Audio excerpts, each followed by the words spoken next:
Assalamualaikum warahmatullahi wabarakatuh. Buen dia, Americanos libres.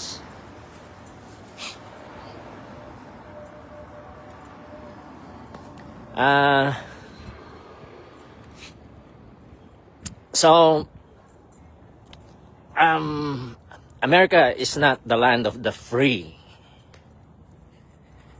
It's also not the land of the brave. But Jesus is the Redeemer. Jesus is the Emperor and the Redeemer. So the United States can be truly a land of the free and a home of the brave. But we need to heal, liberate, and reconstruct in the U.S. So, sorry. I'm sure I know. Sorry. So,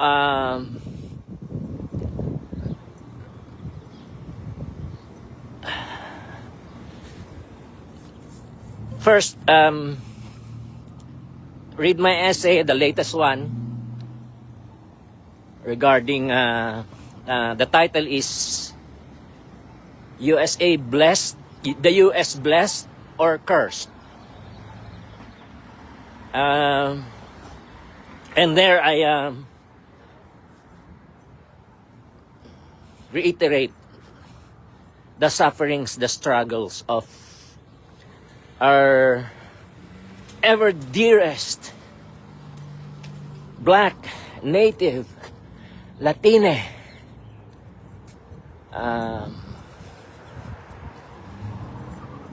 immigrant, LGBTQIA+, and other oppressed individuals and groups here in the U.S. So the genocide happened in the past, the land theft, that's documented, slavery, lynchings, redlining, basically keep darky down policy. And it continues. Their keep darky down policy continues to this day. So those are capital W white people. And so we're suffering, persons of color and women and LGBTQIA+ persons and others, we are suffering. It's a struggle. It's difficult. It's hard. It's torturous, tormenting for us, okay, the oppressed. Now, the oppressors, the capital W, white people, they are also suffering. But it's self-inflicted. They are causing it to themselves. Ours, the system is, their system, their structure is causing our suffering and struggles. Sufferings and struggles. But theirs is self-inflicted.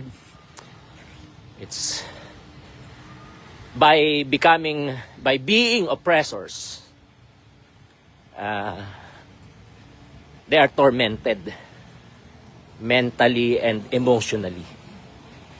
So they are heavily medicated.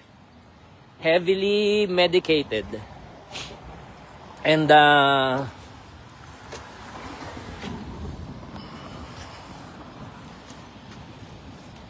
they guard themselves, they and their children, with high walls and guns, and they cannot sleep unless, through medicine. So they're heavily medicated. The other thing is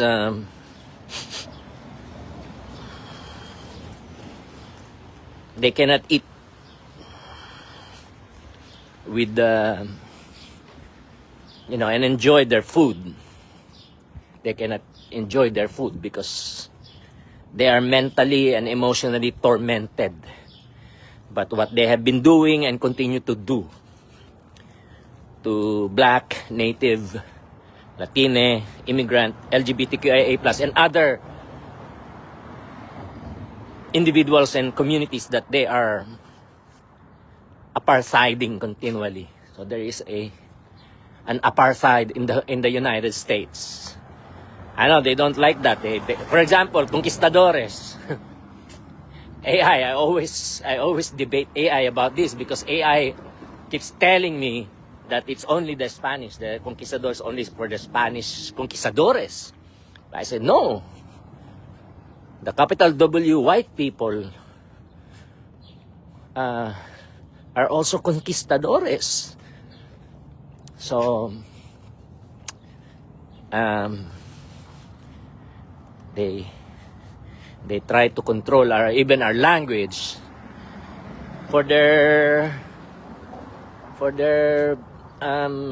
imperial agenda. It's real. These are all real. It's really happening. It's really like that. It's really like this. So they also don't want me to use apartheid for the United States because it's only for Africa. But we go, no. There is an apartheid here. There is an apartheid here. But it's not as bad as it was practiced way back in South Africa before Mandela became president, before apartheid was abolished. I don't know which one took place first, but yeah, before apartheid was abolished, it was really, really bad over there, and but there is an apartheid here, okay, which within the spectrum of apartheid. The same thing with genocide.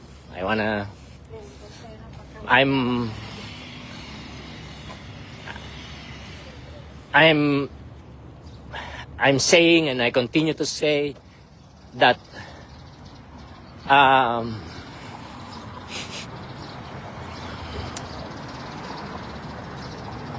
genocide also should be thought of in terms of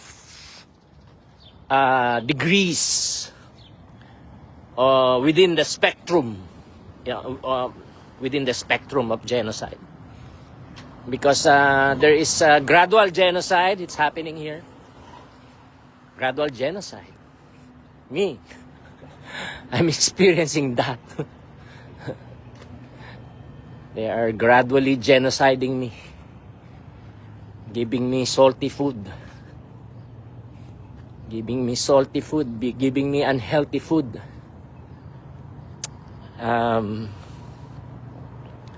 Yeah. So, because I can only, I'm just thankful I get something from the pantries, right? But I suspect they control that also. So anyway, but we need freedom.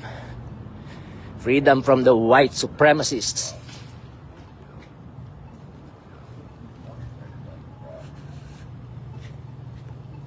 So anyway,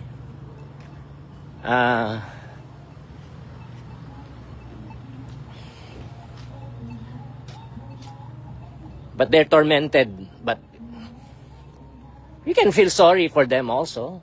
But they have to repent. The only way out is repentance. So now, the question is, what can we do? Well, impeach, convict Trump. Okay? Impeach and convict Trump. That's for everybody. Okay? Everybody. Christians, non-Christians, non-religious, etc. Everybody. Muslims, Hindus, Buddhists, everybody. Atheists, everybody. You need to impeach and convict Trump so we can have peace and we can move forward. We can move forward. We get the U.S. out of peril. All the policies and actions of this president, of Trump, and his administration, they have been damaging the United States in a multiple and severe way. That's clear. That's documented. That's clear and documented. Okay? Go to my essays, especially, is Trump a Putin puppet or something worse? It's there. The documentation is there. I don't have to keep repeating myself. GlennMelo.com. It's at GlennMelo.com. Soon, I'll be publishing a long essay about impeaching Trump. The just cause for impeaching Trump. Actually, causes. The just causes of impeaching and convicting Trump. Removing him from power. But it's up to you. If you don't want to do this, if you don't want to elect accountability and you don't want to impeach and convict Trump and remove Trump and MAGA out of power, it's up to you. I'll keep doing this. I can do this for 100 years.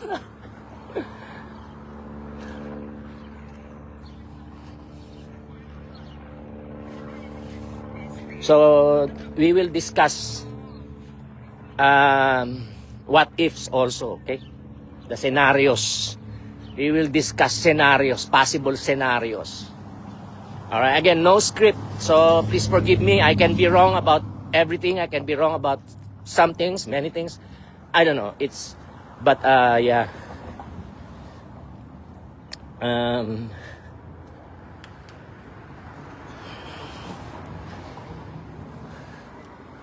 We need to talk. I need to do this.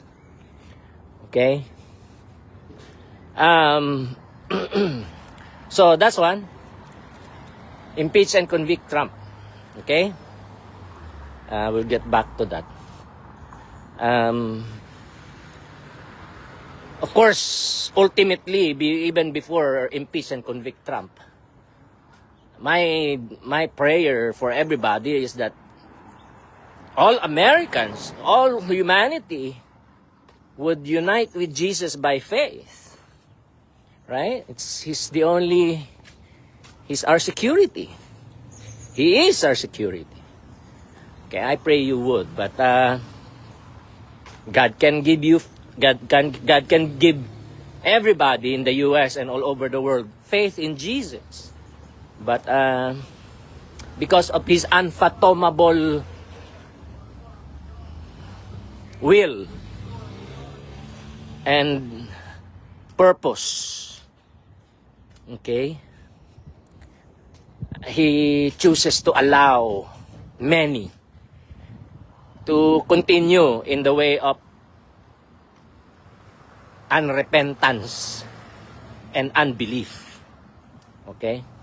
So God cannot be blamed for people who continue to reject Jesus as Lord and Savior. Or Lord and Healer, Savior, Healer, Emperor and Healer. Lord and Savior or Emperor and Healer. So Lord means Emperor and Savior means Healer. So, they continue to reject, then what can we do, right? So my plea then for those who choose to continue to reject Jesus as Lord and Savior, for those who continue to refuse Jesus, to reject Jesus as Emperor and Healer, God's common grace is for you. God's common grace is for you. I pray that by God's common grace, you would be restrained from evil, your own evil, and also that God will, by His common grace, still shower you with goods, especially a conscience that couldn't take oppression and injustice. May God give you a conscience that fights for the freedom and healing and reconstruction of individuals and families who are oppressed. And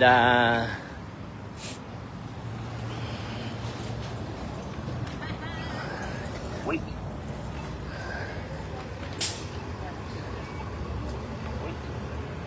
And yeah, that you would God would give you the conscience to impeach and convict Trump.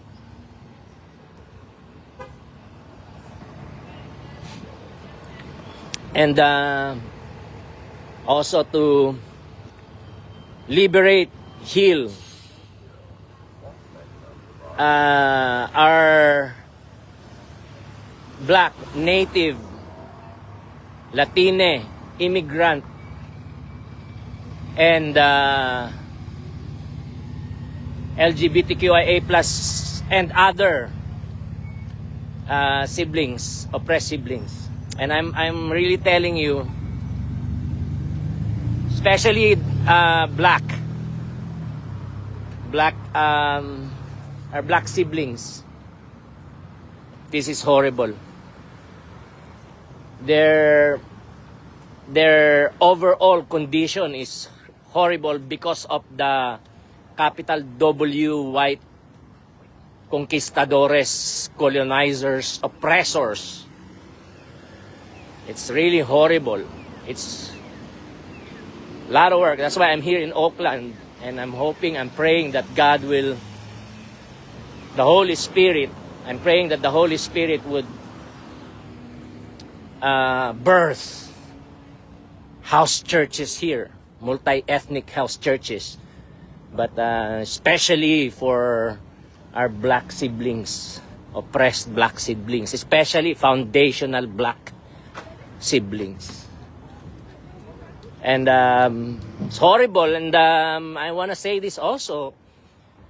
Immigrants from Africa, I've met so many of you, I've encountered so many of you who are clearly puppets of the capital W white conquistadores, colonizers, oppressors.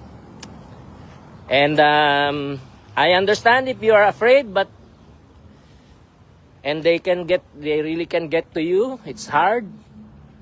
But yeah, God's going to judge you for that. And God's judgment is not just gonna be consummated on the second coming. God's judgment has already inaugurated 2,000 years ago. Has already been inaugurated 2,000 years ago. When the kingdom of God was inaugurated by the Lord Jesus Christ 2,000 years ago, in the same way, His judgment and salvation has also been inaugurated. So, puppets of color, I encourage you to just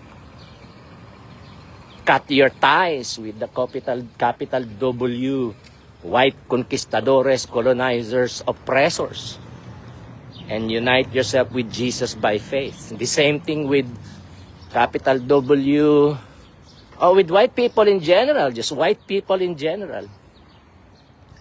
But I imagine, because of the doctrine of total depravity, if you are not united to Jesus by faith,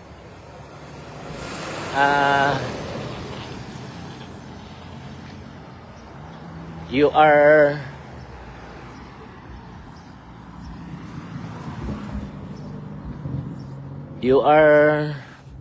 enslaved by sin. and you are enslaved by racism. You are also enslaved by the capital W, white conquistadores, colonizers, oppressors, gonorrhea. So, repentance is the way to go. Okay? And faith in Jesus, being united with Jesus by faith. Unite yourself with Jesus by faith. Regarding, so, now again, if you unite yourself with Jesus by faith, praise God, from whom all blessings flow. Glory to God in the highest, and peace to you and all your loved ones, family and loved ones.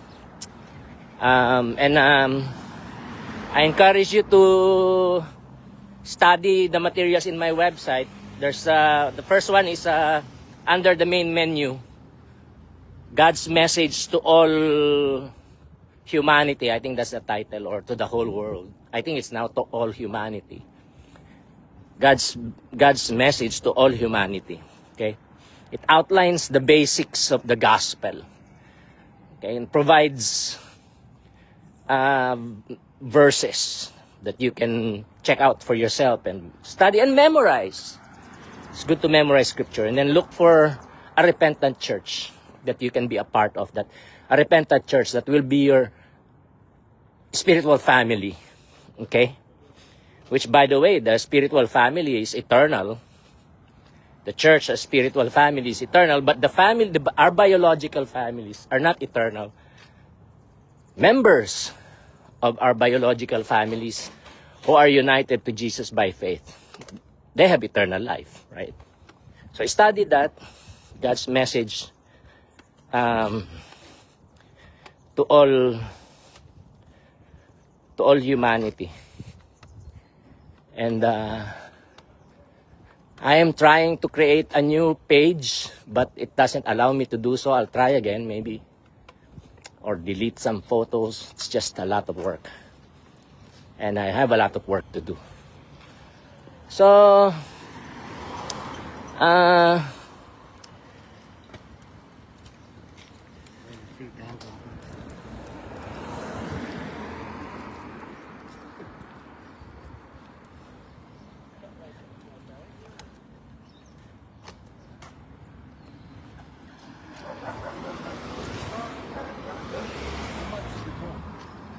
So anyway, oh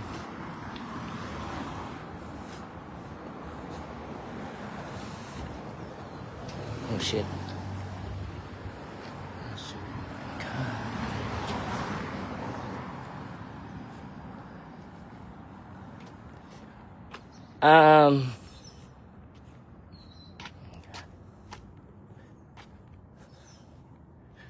So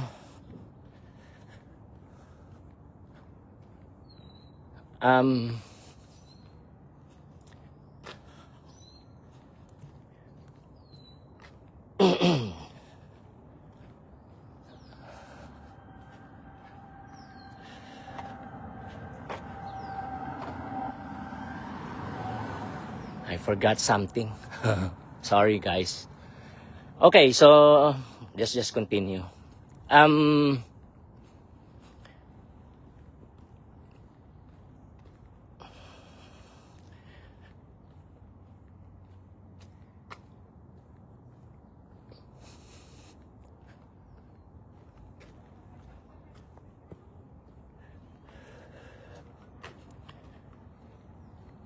Okay, so that's what we should do, okay?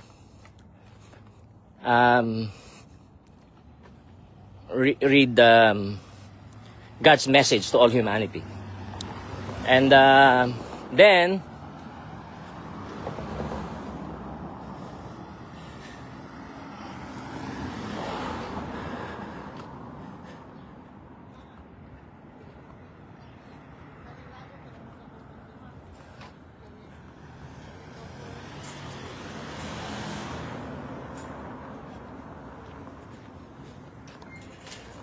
if you choose to continue rejecting Jesus as Lord and Savior, as I said, I pray for God's common grace for you. But that's from me. But from you, what can you do? Well, again, impeach, convict Trump, right? Because we need peace. You really want this to continue? you want to continue in this direction? This is a bad direction. America is losing. Well, not losing yet, but definitely America is in a worse condition than it was before. Okay? America is less secure overall with Trump and MAGA in power. This is insane, okay? And if you continue to support Trump, you are insane. Yep. If you continue to support Trump, you are insane. You are not in your right mind. And I pray that God will heal your mind and your emotions, your intellect and your emotions. I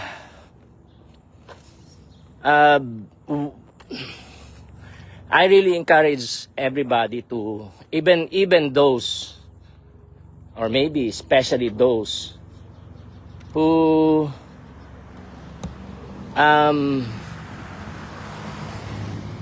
continue to reject Jesus as Lord and Savior. I still encourage you to read the New Testament and read my articles. Read my articles. Read my essays. Watch my videos. And follow the way of peace and security for the whole country, for all people, for all Americans, okay? Jesus' way is the good way, the good path. Even if you reject Him as Lord and Savior, you can learn His ways, His teachings, and follow His teachings. Right? Even if you reject the person, you can still learn from His teachings, His words and teachings, and apply them to your own life and to your family and to society, to American society and all over the world. So that's important, okay? And now, the United States is projected to become majority minority by 2045. So that is 19 years from now. Which means that I have 19 years to really preach and teach through every media and platform that I can use, especially person to person. That's why I'm praying that the Holy Spirit will birth a house church in Oakland and that it will be multiplied so that we will have multiple house churches in Oakland. And hello. Through those house churches, we can minister healing, liberation, and reconstruction to Black, Native, Latine, immigrant, LGBTQIA+, and other oppressed individuals and groups, communities here in Oakland. And then through house churches, we can also model what a church can be and a church can do for the common grace, liberation, and healing and reconstruction of the United States. And also we can model what secular society can be. I mean, even if secular society by and large would continue to choose to reject Jesus as Lord and Savior, He can use house churches that live out the faith and values, vision and mission of the kingdom of God according to the Bible, and be a model of good citizens and good governance and good society. Okay? That's very important. So that's number one. That's why the greatest gifts that God has given us is, of course, the Lord Jesus Christ. That's number one. And then He gave us the Holy Spirit. And then He gave us the Holy Spirit, and He gave us the Bible. He preserved the Bible. I'm going to talk about that also. But I'm going to mention it now. If you have been taught that the Bible has been corrupted, I've studied it in the original languages, and nope, they cannot corrupt the original manuscripts that we have. And those manuscripts are both Hebrew and Greek. Especially in Greek, there's a lot. But there's also a substantial number of Hebrew texts, manuscripts. And together, the Hebrew manuscripts and the Greek manuscripts are evidences of what the originals were. So we have sufficient, more than sufficient evidences. And what we have in the Greek, in the Novum Testamentum, and also Biblica Hebraica. So the Hebrew Bible and the New Testament, that we have, the Hebrew Bible and the Greek New Testament that we have, they are faithful. They're reliable. Okay? They're reliable. Now, what they twisted are the theologies, the doctrines. Okay? So, specifically, the big three, the big three is really, well, there are distortions about the doctrine of the Trinity. That's the big, one of the big two. Okay? And the second of the big two is the doctrine of salvation by grace alone, through faith alone, in Christ alone. That has been distorted by many denominations and societies, groups. But the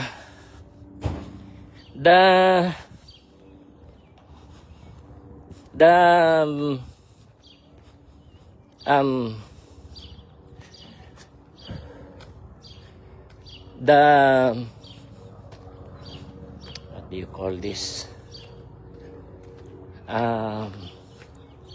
The other ones that are specific to the capital W white conquistadores is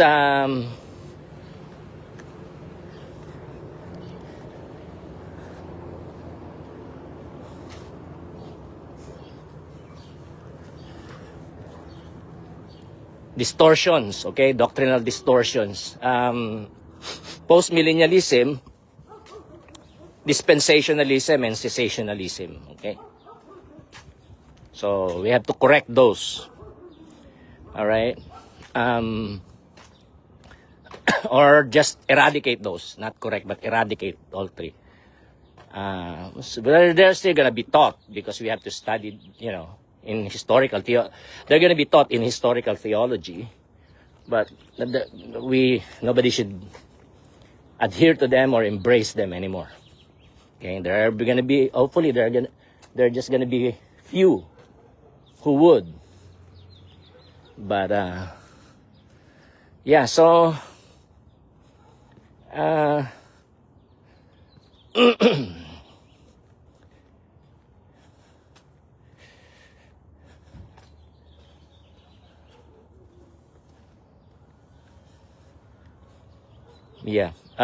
okay, so anyway, for those who choose to continue to reject Jesus as Lord and Savior, again, just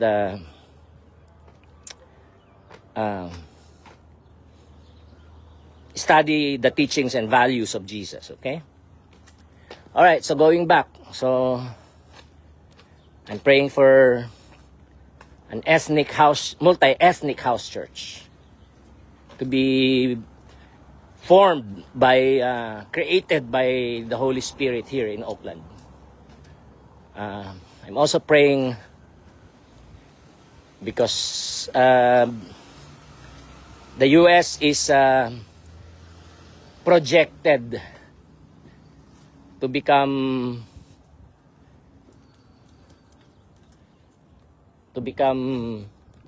majority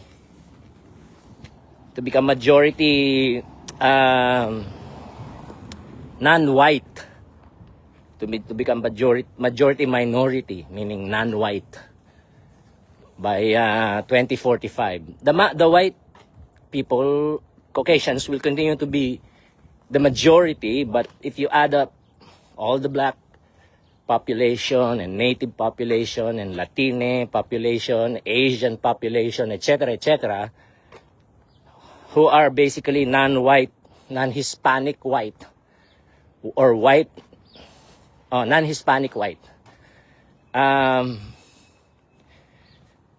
non-Hispanic whites, the persons of color, including Hispanic white, will be majority together, okay? So,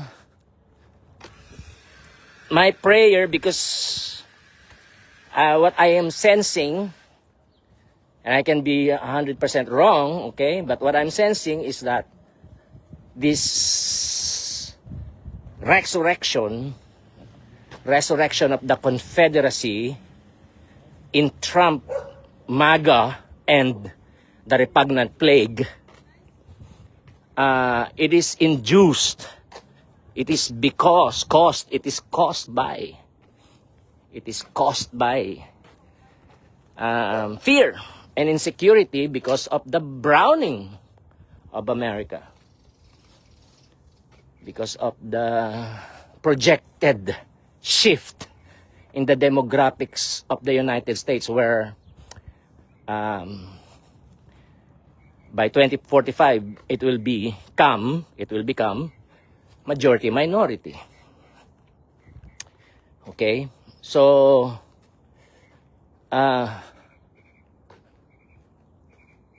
they are afraid.